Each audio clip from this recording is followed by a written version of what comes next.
Hey everybody, welcome back to theclinicaltrialsguru.com. Again, it's theclinicaltrialsguru.com. Keep your questions coming in. Thank you very much for watching. Make sure you subscribe. Any questions, you can email me, Dan at theclinicaltrialsguru.com. You can also call or text 949-415-6256. Follow me on all the social networks, Instagram, Snapchat, Twitter, Facebook, LinkedIn, of course, for our industry. Find me there. Yes, send your questions. So today's question comes from someone who wants to know what the difference is between clinical research done at an academic institution or university and clinical research done at a private clinic. So the differences are many. First of all, we can start with the funding and how revenues flow to academic institutions versus the private industry, private clinics such as my own.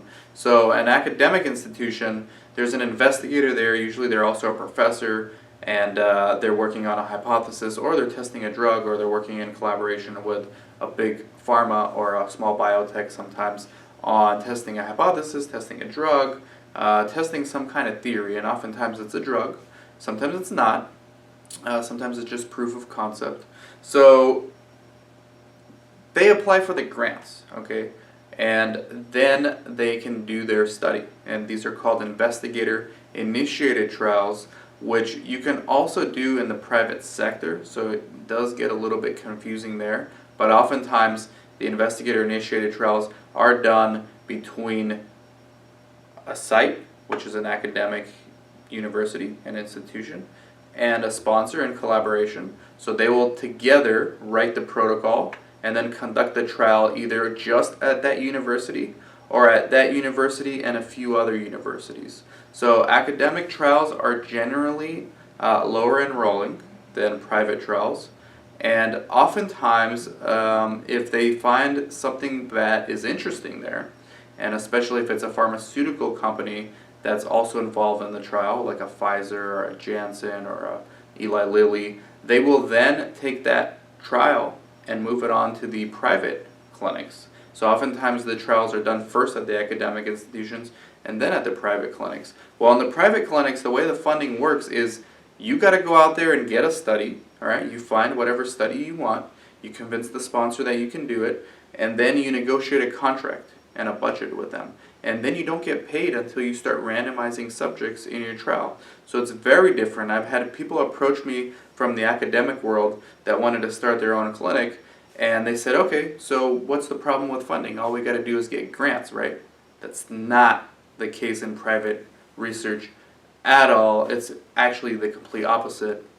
You often have to spend a lot of your own money up front to enroll the subjects and to train your staff and to pay your staff and to pay the overhead before you can start getting funding, okay? And another difference is private industry trials often use numerous sites, and the sites have nothing to do, zero to do with creating the protocol. Okay, the protocol is already created by the sponsor, and then the sites are just given the task of following the protocol. So oftentimes it's a little misleading when you hear sites that call themselves names like innovations or things like that, and there's no innovating going on. You're following a protocol, you're not creating a protocol, you're not creating the drug, you're not the one finding the cures, right?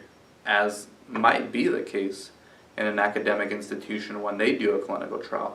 But in the private industry world, you're not the one doing that, you're just collecting data, okay? Another key difference is the IRBs, the Institutional Review Boards. So academic universities usually have their own IRBs. These are called local IRBs. They take a lot longer to approve a protocol to be done at the university. They take a lot longer to approve the consent form language to be used on the study participants. And because of that reason, private sites usually don't have to use a local IRB.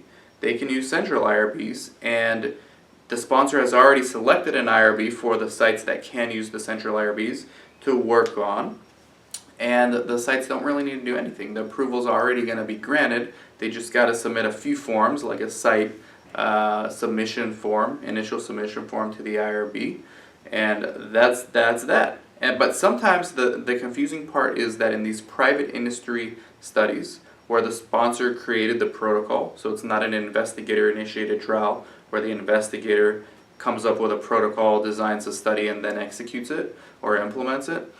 Sometimes in these studies where the sponsor already created the protocol and gives it to the sites to work on, there are academic institutions involved as well, and they function just as the other sites will, with one exception that they have to use a local IRB.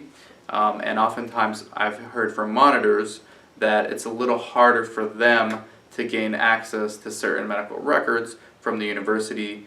And believe it or not, there's some big name universities out there, at least here on the West Coast, that I'm familiar with, that I've literally gone in and worked at in the past. And they're huge, prestigious universities, and when you go look at their research departments, sometimes they're the size of a waiting room, and you've got patients waiting in the hallway to be seen by the coordinators.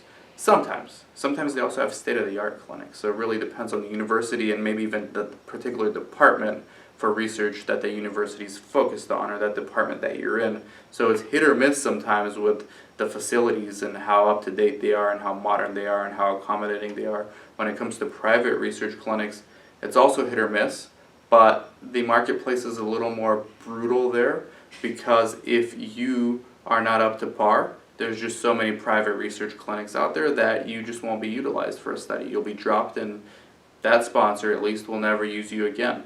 Whereas an academic institution can always get grants, design their own trials, and then they can still apply for these other kind of trials too. So yeah, and I guess the ultimate difference is you can't go out there and create your own academic institution. Well, you can, but it would be very expensive. You could create a private university, and I guess you can do it there. So never say never, but it's not very practical. It is practical if the investigator wants to do more academic type of research at a private institution.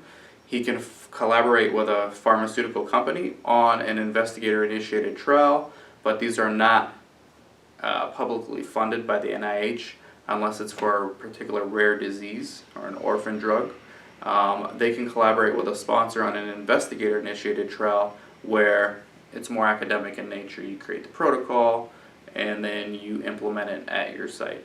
So hopefully this helps. Let me know if it doesn't. Dan at theclinicaltrialsguru.com. Take care.